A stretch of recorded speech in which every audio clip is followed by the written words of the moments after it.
qué? Porque está suponiendo que hay un estándar universal de justicia al que todos debieran someterse.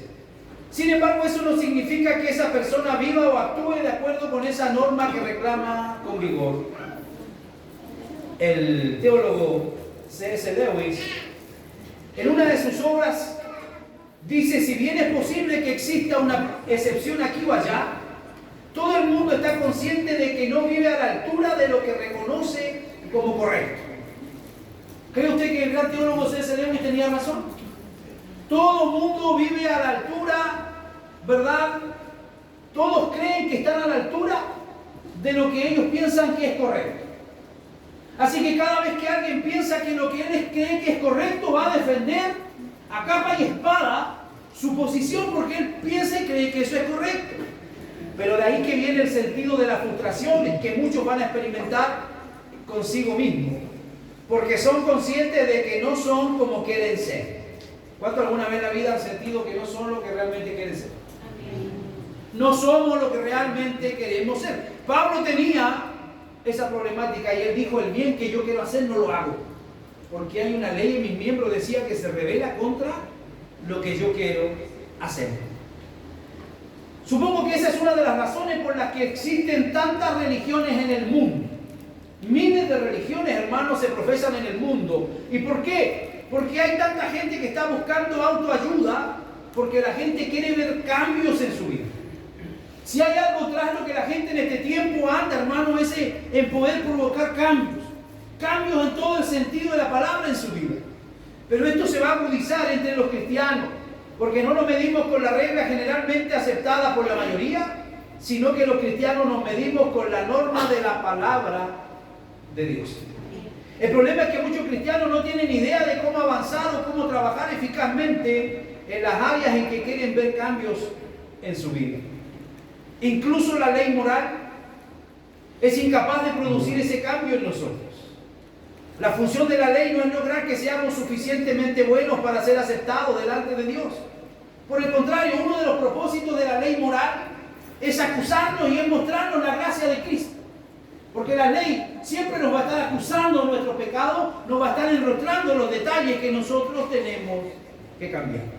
Por eso es que Pablo nos recuerda en este texto que por las obras de la ley ningún ser humano será justificado delante de él, porque por medio de la ley es el conocimiento del pecado, lo dice Romanos 3:20.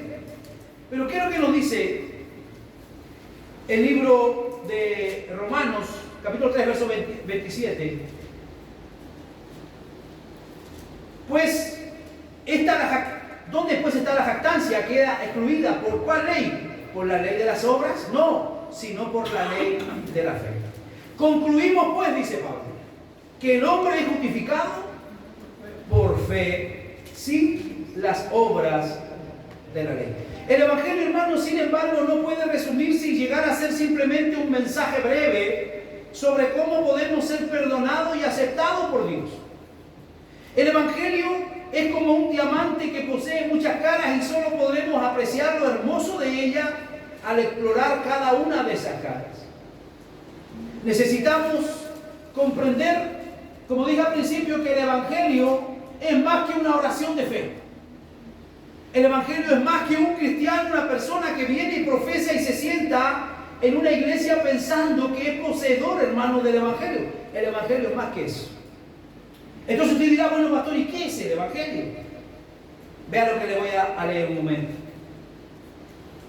En la segunda mitad del siglo XIX, los Estados Unidos de América se vieron envueltos en una lamentable y sangrienta guerra civil.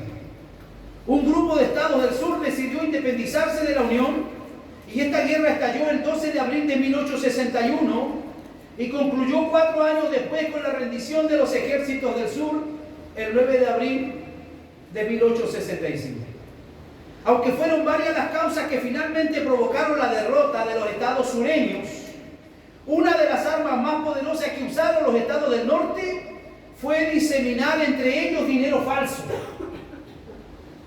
Mire la conciencia y la sabiduría de los gringos para hacer la guerra.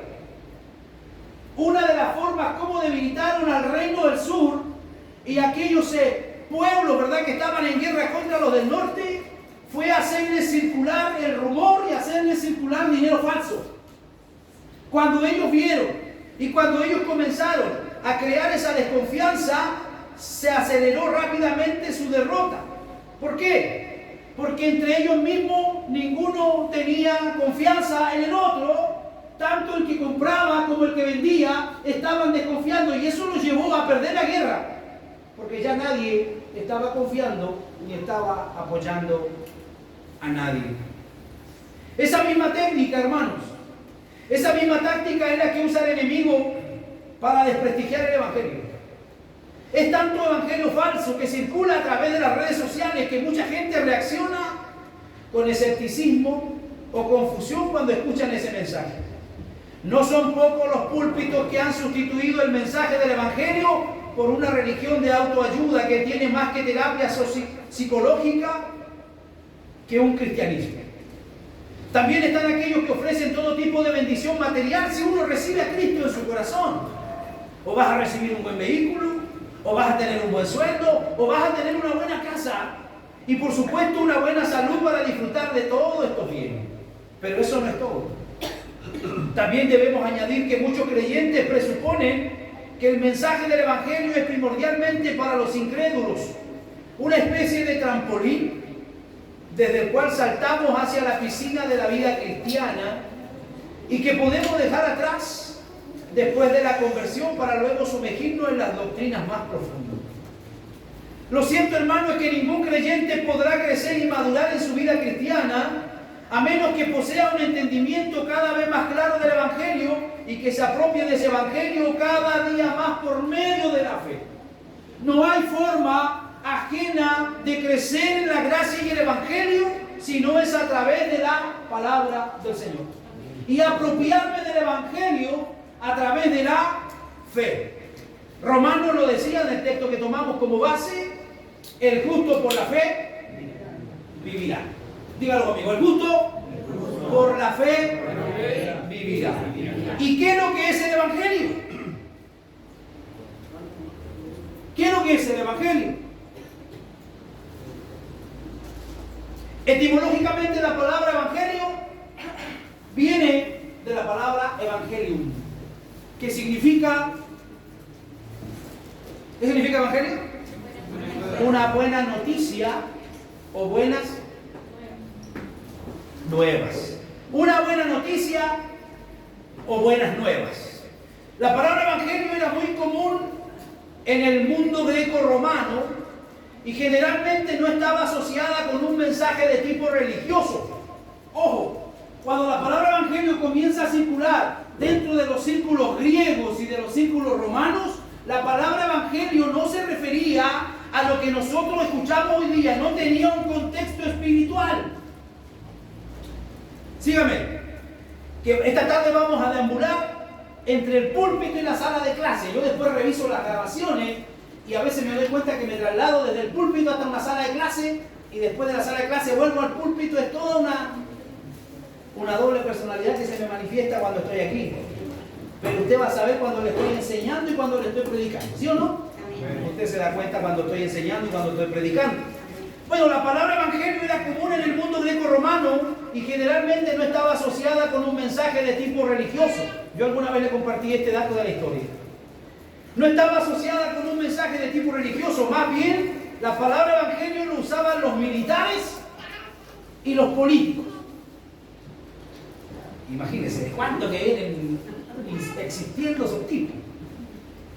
Lo usaban los militares y los políticos la palabra evangelio. Por ejemplo, cuando Grecia derrotó al imperio persa en la batalla de Maratón en el año 490 a.C., el general Milcíades decidió enviar al soldado más veloz de su regimiento, el corredor Filípides, para comunicar esa buena noticia, ese evangelio, a los atenienses.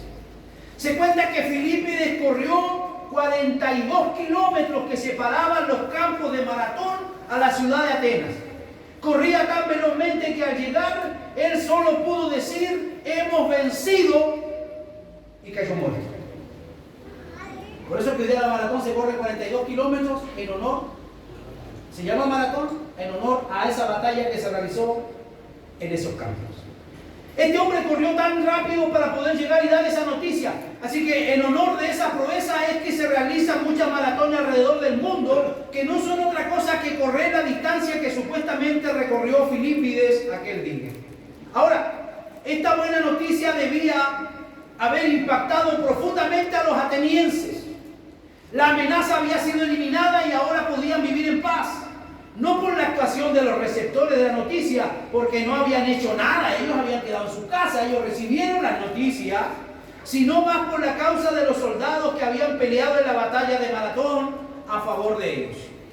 Entonces la palabra evangelio hace referencia al anuncio de un hecho histórico que cambiará nuestra vida de una forma significativa. Así como a los atenienses les cambió la vida haber escuchado que habían ganado la batalla, para nosotros nos cambia la vida cuando escuchamos la palabra del evangelio. Aquel que escucha la palabra del evangelio, la acepta y la cree, su vida nunca más va a volver a ser la misma. Se trata del anuncio de un hecho histórico que sucedió hace más de 2000 años atrás a través de la vida, la muerte y la resurrección y la ascensión del Señor Jesucristo. Sus resultados impactan nuestras vidas como ninguna otra buena noticia podrá hacerlo jamás. Así que ya podemos empezar a descubrir la enorme diferencia que existe entre el cristianismo y cualquier otra religión o filosofía de factura humana. Todas las religiones intentan proveer buenos consejos. Todas las religiones intentan ayudar a conectarse con Dios de alguna manera o a vivir una vida mejor. Esta es la forma como debes vivir si quieres que te vaya bien. Así dicen muchas religiones. Sin embargo, el evangelio es el anuncio de lo que Dios ya hizo en Cristo a favor de los hombres y mujeres que de ninguna manera hubieran podido acercarse a Dios por sus propias fuerzas o por sus propios medios. No se trata de un consejo, sino de un anuncio. Ya Dios hizo algo extraordinario en un punto particular de la historia, y ¿qué debemos recibir nosotros por fe para alcanzar su favor? El mensaje del evangelio, hermano, gira en torno a la obra de una persona. Uno de los pasajes del Nuevo Testamento que mejor resume el contenido del evangelio fue escrito por Pablo en su carta a los Corintios. Vamos a 1 Corintios capítulo 15, verso 1 al verso 5. Uno de los textos que más grafica la importancia y la centralidad de Cristo en el evangelio es este. Además os declaro, hermanos, el evangelio que os he predicado. ¿Quién está hablando allí? ¿Quién está hablando a los Corintios? Pablo. El evangelio que os he predicado, el cual también recibisteis, en el cual también perseveráis, por el cual asimismo, si retenéis la palabra que os he predicado, ¿qué dice? Sois salvos, si retenéis la palabra. Y si no creísteis, en vano. ¿Habrá gente que cree en vano? Sí. En la iglesia lo hay por montones. Que están sentados, que cantan con nosotros, que comparten, pero que no hay una fe sincera, así que no hay un arrepentimiento auténtico. Porque primeramente os he enseñado lo que asimismo recibí. Que Cristo murió por nuestros pecados. ¿Por qué murió Cristo? Por nuestros pecados, conforme a la Escritura, y que fue sepultado y que resucitó al tercer día, conforme a la Escritura, y que apareció a Cefas, después a los 12. Así que las palabras de Pablo, hermano, evidencian con absoluta claridad que el evangelio es el anuncio de un mensaje centrado en la persona, en la obra redentora de Cristo. Así que el evangelio nosotros lo vamos a tener y lo vamos a explorar a través de toda la Biblia. No hay ningún libro en la Biblia donde no vayamos a tropezar con el evangelio. Desde el mismo Génesis, en los primeros capítulos, cuando aparece el propio evangelio, cuando se le da la promesa a Adán y a Eva de que de su simiente saldría el Redentor y el Salvador, de allí para adelante hasta Apocalipsis vamos a ver el evangelio y no vamos a poder evadir la persona de Cristo. Cristo nos va a aparecer en todos los libros de la Biblia, desde Génesis hasta Apocalipsis. Así que cuando hay una enseñanza o pseudo enseñanza que se quiera llamar evangelio, pero que tenga a Cristo fuera, es un falso evangelio. Porque en el evangelio la centralidad siempre va a ser la persona de Cristo. En el evangelio lo que importa es la persona de Cristo. A quien se adora es a Cristo. A quien se honra es a Cristo. A quien se obedece es a Cristo. A quien se agrada es a Cristo. Y a quien nosotros nos congregamos semana tras semana a cantar es a Cristo. ¿Quién tiene que sentirse grato con nuestras canciones? Es Cristo. Amén. ¿Quién tiene que sentirse grato con nuestra adoración, con nuestra alabanza? Es Cristo. Y no tiene que ser los hermanos. No cantamos para que usted diga, oye, qué bien cantan, qué bien tocan. No, esa canción es chévere, esa me gusta. No, la idea no es que le guste a usted. La idea es que agrademos a quién. A Cristo. Así que dígale que está a su lado, debemos agradar a Cristo. Él murió por nuestros pecados. ¿Cuántos saben eso? Amén. Fue sepultado en una tumba y resucitó al tercer día. Si pudiera probarse que alguno de estos tres hechos en realidad no ocurrió, el Evangelio perdería por completo su razón de ser. ¿Está comprobado científicamente que Jesús existió? ¿Está comprobado científicamente? Por supuesto. Está comprobado científicamente, históricamente, que los romanos, los criminales, los mataban y los colgaban en cruz. Está comprobado. Está comprobado el hecho de que Jesús resucitó al tercer día entre los muertos. Está comprobado. Porque la Biblia lo señala, la Biblia lo dice que Él se apareció a sus discípulos y luego se apareció a muchas personas, testificando lo que Él antes les había anunciado.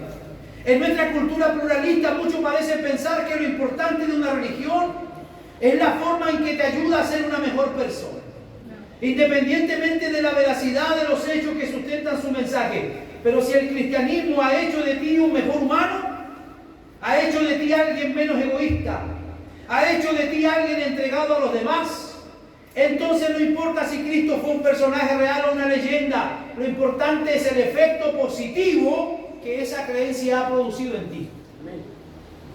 Lo que importa, hermanos, es ese resultado, ese efecto positivo que Cristo ha hecho en nosotros. ¿Por qué? Él mismo lo dijo.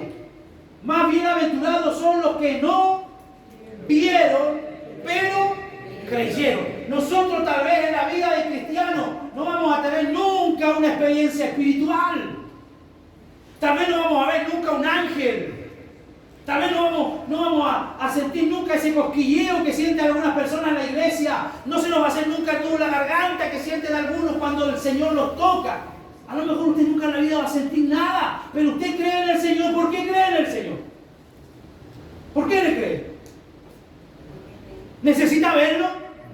No. El Evangelio se recibe y se cree por fe y para fe. Por fe y para fe. Así sea que usted nunca sienta absolutamente nada de lo que otros sienten, usted cree absolutamente por la fe. Y Él dijo, son más bienaventurados los que no vieron y creyeron. ¿Bienaventurado qué significa? Dichoso. Feliz. Siéntase feliz por haber creído en el Evangelio. ¿Qué hubiera sucedido si al llegar a la ciudad de Atenas, Filipe hubiera anunciado algo como esto? He venido a traerles un mensaje de paz y seguridad. No importa si nuestro ejército venció o fuese derrotado en la batalla de Maratón. Lo importante es que cada uno de ustedes disponga su ser interno para pensar positivo y ser una mejor persona. ¿Qué cree usted que hubieran pensado ellos? ¿Se hubieran alegrado? No, porque lo que ellos estaban esperando del campo de batalla era la novedad, era la noticia. Era la noticia, cómo les había ido del campo de batalla. El destino de los atenienses estaba íntimamente relacionado con el resultado de la batalla. Entonces, hermanos, lo mismo podemos decir del Evangelio. La buena noticia que el Evangelio proclama depende enteramente de los hechos históricos relacionados con la persona y la obra de nuestro Señor Jesucristo. Por eso la declaración de Pablo a los Corintios está estructurada en torno a dos hechos claves seguidos de una confirmación. ¿Y cuáles son los hechos claves? Que Cristo murió por nuestros pecados conforme a las Escrituras. Eso es algo que no vamos a poder negarlo y que no lo vamos a poder hacer desaparecer de las páginas de la Biblia. ¿Cuál es la confirmación histórica? Que fue sepultado. ¿Qué dice el relato bíblico de la sepultura de Jesús? Vamos, piensa un momento. ¿Qué dice la Biblia? ¿Cómo fue una vez que Jesús fue bajado de la cruz? Fue muerto, fue entregado a sus cercanos y lo llevaron a un lugar que alguien facilitó. ¿Cómo se llamaba la persona que facilitó la tumba a Jesús? José de Arimatea. Y si tú vas a los libros históricos y vas a los libros, vas a encontrarte con un tipo que se llamaba José de Arimatea. Entonces no era mentira, era verdadero. Era verdad. Entonces vas a ver y vas a darte cuenta que después de eso, él apareció al tercer día conforme a la Escritura y apareció a Cefas y después a los 12. Si Cristo fuera una leyenda o cualquiera de los eventos asociados con él en el Evangelio fuera un hecho ficticio, entonces el cristianismo no tendría ningún valor. Si Cristo no hubiera resucitado, nosotros no existiríamos. Y si Cristo no hubiera resucitado, el Evangelio sería en vano. El argumento de Pablo a continuación es contra aquellos que negaban la doctrina de la resurrección de la iglesia en Corinto. Vamos por favor a 1 Corintios capítulo 15, versículo 13 al 17.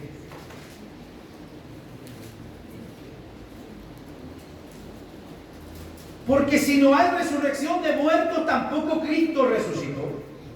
Y si Cristo no resucitó, vana es entonces nuestra predicación.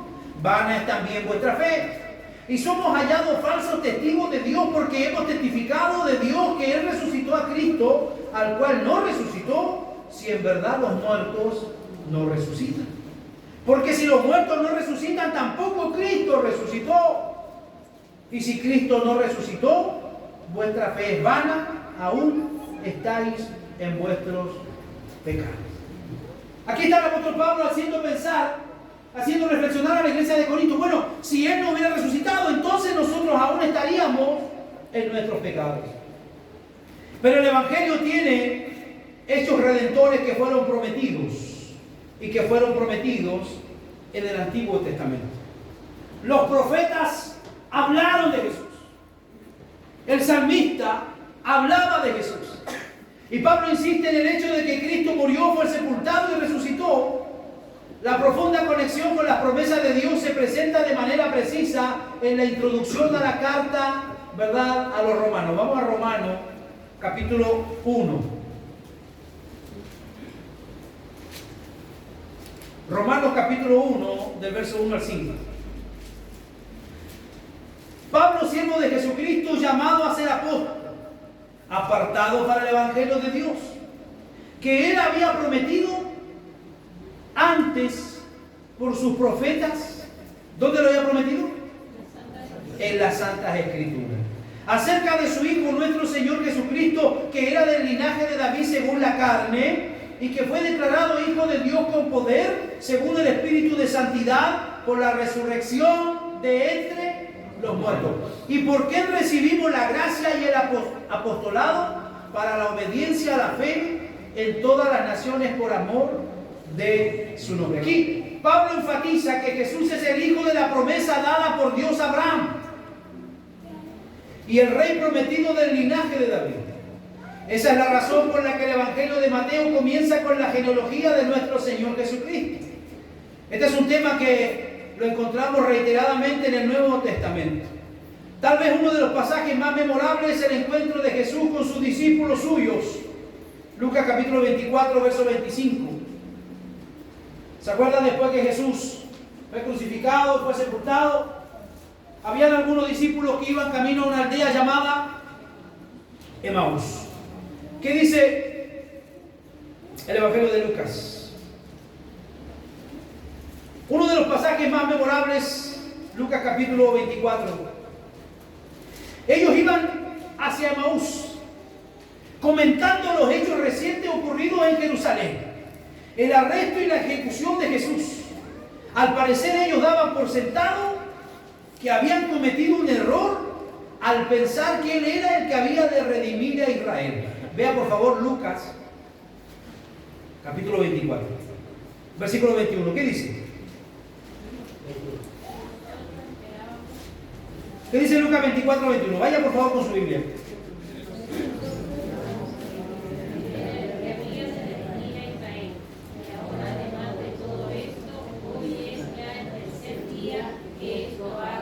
Pero nosotros, dicen ellos, esperábamos, o sea, estaban dando una señal clara de que ya no estaban esperando, o sea, ya no estaban creyendo mucho, parece que no era como Él dijo que iba a ser.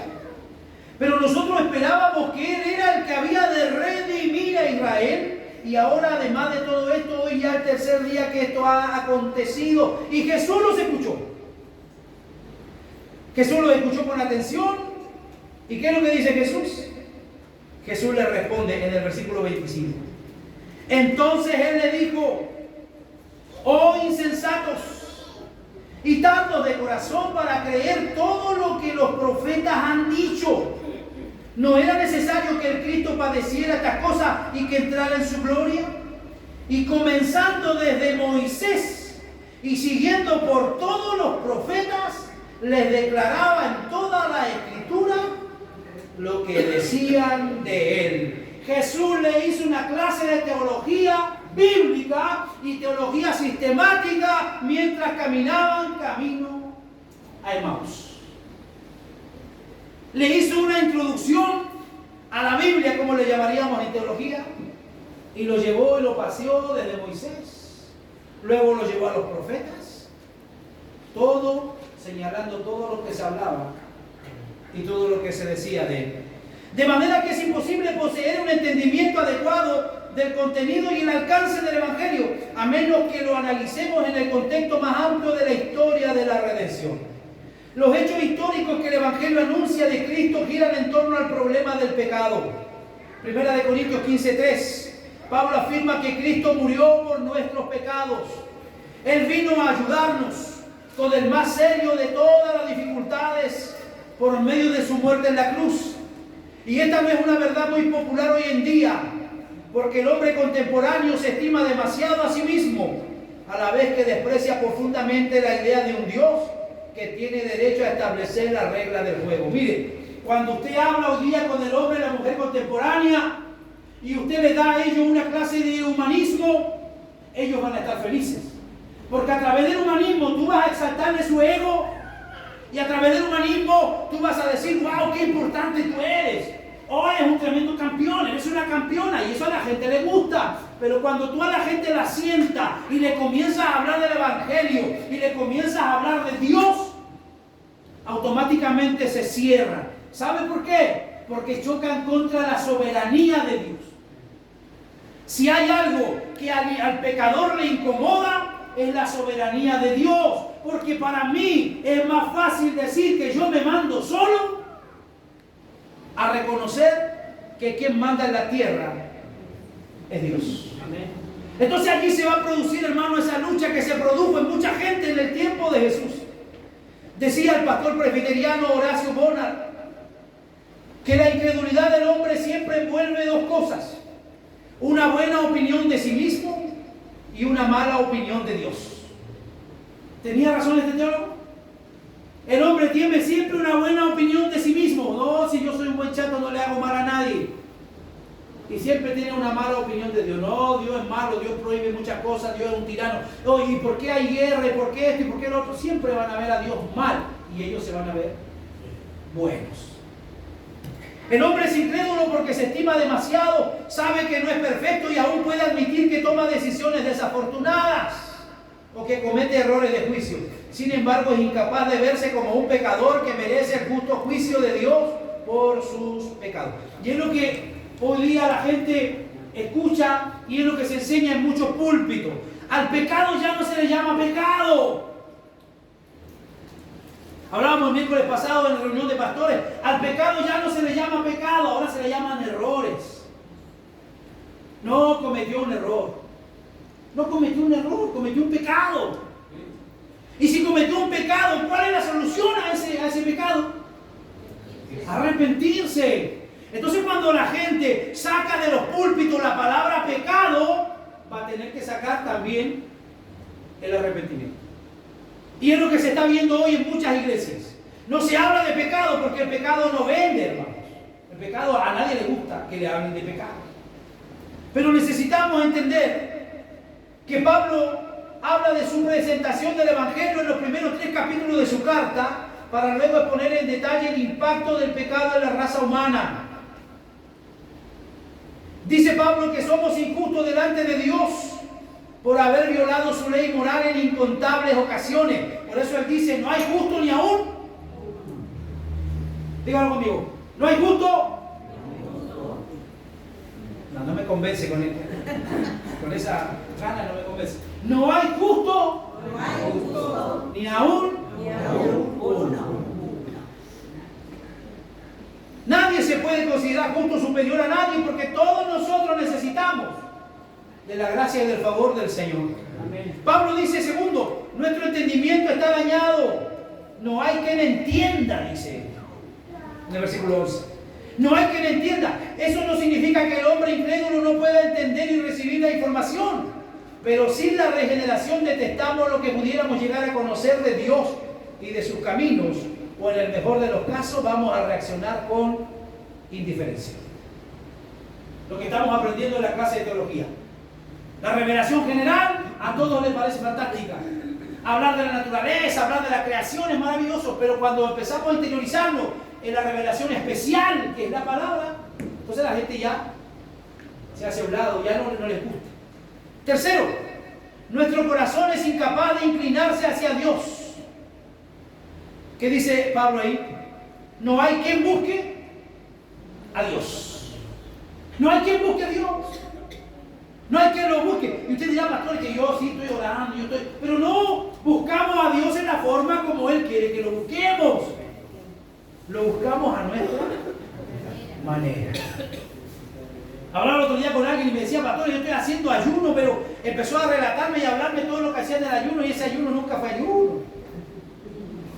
Entonces la gente dice, bueno, ¿y por qué Dios no me responde? Porque todas las cosas las hacen a su manera, a su conveniencia. Nosotros tenemos que tratar de buscar la voluntad del Señor para nuestra vida. Los seres humanos sí buscan ansiosamente algunas cosas que los cristianos relacionamos con Dios, como la paz interna. ¿Cuántos han escuchado a alguien que anda buscando la paz interna? La paz interior. Y hoy día está el yoga, y está la meditación trascendental, y está el hinduismo, y hay un montón de religiones que a la gente le ofrecen paz mental o paz interna. ¿Y sabe usted que eso es peligroso? Ojo con eso. ¿Qué tiene de malo el yoga, pastor? Si el yoga le va a ayudar a ser flexible. Pero cuando la gente es orientada y cuando la gente es llevada a dejar su mente en blanco, dice, tienes que concentrarte y tienes que imaginarte que eres un ave y tienes que imaginarte, no sé, que eres un león y que estás allá y que estás acá. Y llega un momento donde la mente queda en blanco y cualquier espíritu, escúcheme, cualquier espíritu, cualquier ente espiritual se puede meter en esa persona. Entonces puede que tenga un poco de paz, pero después va a tener problemas espirituales también. Así que eso no es bueno, hermano. La paz interna, la felicidad. ¿A qué no anda hoy día atrás de la felicidad? ¿Alguien aquí anda atrás de la felicidad? Son mentirosos. Todos quieren ser felices, nadie quiere ser feliz aquí. No, todos queremos ser felices. Y todos tenemos diferentes percepciones de la felicidad. Algunos de ustedes hacen felices un buen sueldo. A otros lo hacen felices unas buenas vacaciones. Otros son felices con un buen asado. Pero hay cosas en la vida que a ustedes le traen felicidad. Y la gente allá afuera anda detrás de eso. O la esperanza. Eso podría llevarnos a pensar erróneamente que están buscando a Dios, pero si el hombre pudiera experimentar todas esas cosas sin tener que recurrir a Dios y someterse a su señorío, estaría más que agradecido por ello. Si el hombre encontrara la felicidad lejos de Dios, ese hombre nunca tendría la necesidad de buscar a Dios. Pero nosotros los cristianos sabemos que la felicidad la vamos a encontrar en Dios. ¿Cuándo vamos a encontrar la felicidad en Dios? Cuando pongamos nuestra vida en una relación correcta con Dios. Porque yo no voy a tener felicidad si ando ocultando pecados. No voy a tener felicidad si ando practicando el pecado. Pero si usted confiesa su pecado y se aparta, entonces va a sentirse libre y pleno. Avanzamos. No podemos hacer lo bueno. El verso 12 dice: todos se desviaron a una, se hicieron inútiles. No hay quien haga lo bueno, no hay ni siquiera uno. Para que una acción sea buena delante de Dios, tiene que surgir de nuestra fe en Dios y tiene que ser motivada por una pasión por su gloria. ¿Escuchó eso? Para que una acción sea una buena acción como cristiano, tiene que ser movido por la pasión hacia Dios. ¿Por qué? Porque cuando yo hago una buena acción y apasionado por Dios, el resultado va a ser que se va a glorificar el nombre del Señor.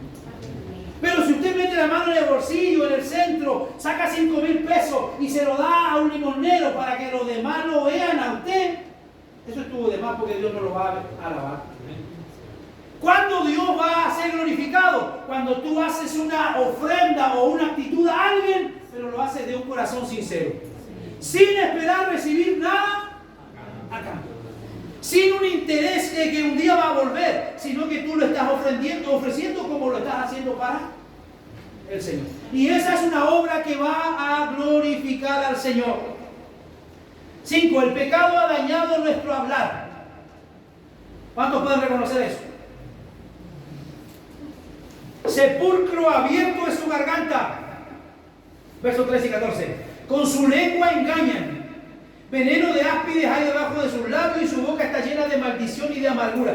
El Señor dice en Mateo 12:34 que de la abundancia del corazón habla la boca. La boca es como una ventana a través de la cual podemos ver lo que hay en el corazón, como lo dice William Farley. Miren lo que dice William Farley, un teólogo contemporáneo. Un corazón desleal chismea. Gracias a Dios aquí nadie chismea, ¿verdad? Un corazón desleal chismea. Un corazón orgulloso critica. Nadie bueno para crítica menos acá. Un corazón lleno de ambición, egoísta, envidia. Un corazón que odia, difama. Un corazón temeroso habla palabras de ansiedad y angustia. Diga conmigo fuera. El temor. Mira que está a su lado, dígale fuera. El temor. El temor, hermano, debe estar fuera de nuestra vida, porque el temor nos va a traer angustia y ansiedad. Angustia y ansiedad, y esas son dos cosas que pueden arrebatarnos muchas bendiciones. Porque en la angustia vamos a equivocarnos, vamos a apresurarnos, vamos a decir cosas que no teníamos que decir, vamos a actuar como no teníamos que actuar. Un corazón que teme a los hombres evita la confrontación. Un corazón inseguro es jactancioso. Un corazón ambicioso habla palabras de autopromoción. Proverbio dice: alábete el extraño y no tu propia boca. Que otros digan lo bueno que tú eres y no tú andes diciendo: oye, yo soy súper bueno. Que otros digan y hablen de ti y no tú mismo hablando de tu propia boca. Un corazón ingrato se queja y murmura. ¿Cómo es el ingrato? Quejumbroso y murmurador. Por lo tanto, el pecado ha dañado profundamente nuestras relaciones humanas. Verso 15 al 17. Sus pies se apresuran para derramar sangre. Quebranto y desventura hay en sus caminos y no conocieron camino de paz. Puede ser que muchos no se sientan identificados con la descripción del hombre en su impiedad, pero según Jesús, la violación del mandamiento no matarás no solo se suscribe al acto homicida, sino que también abarca la ira pecaminosa que precede al asesinato, así como las palabras hirientes que dan rienda suelta a la ira. Cuando el Señor dice no matarás, usted dirá, pastor, ese mandamiento yo nunca lo he quebrantado porque nunca he matado ni una pulga. Dice. Tan bueno que ni una pulga ha matado. Pero el Señor va más allá de esa ley y nos lleva a la ley moral, donde de alguna manera Él nos dice que si alguno de nosotros le llama fatuo a su hermano, está casi al mismo nivel de aquel que es un homicidio. ¿Por qué? Porque en tu corazón ya lo estás asesinando. Quisiera verlo muerto, quisiera que desapareciera. Cuando la gente, ¿cuándo te morirás? Dice a veces la mujer con rabia cuando el esposo tiene problema. ¿Cuándo se morirá este? Dice. ¿Qué es lo que está manifestando ahí? Homicidio. Y lo está haciendo en un momento de ira. Y si está tomada y usada por la ira, ¿quién la está usando? ¿Dios? No, ¿quién la está usando? El enemigo, el diablo. A veces no nos dejamos que Dios nos use, pero el diablo nos usa facilito cuando Él quiere. Cuidémonos, hermanos, de ese tipo de cosas. 7. Sin embargo, el impacto más terrible del pecado en la raza humana es que ha distorsionado nuestra percepción de Dios y por lo tanto no nos permite reverenciarle como es debido. Verso 18. No hay temor de Dios delante de sus ojos. Esa es la condición del ser humano en su pecado que hizo necesaria la venida de un Salvador. Jesús no vino al mundo para enseñar a los hombres buenos cómo ser más buenos. Jesús no vino al mundo para enseñar a los espirituales cómo ser más espirituales.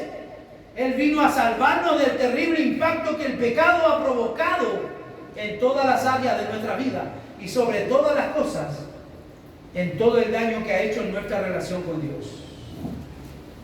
Cierre sus ojos. Padre, gracias.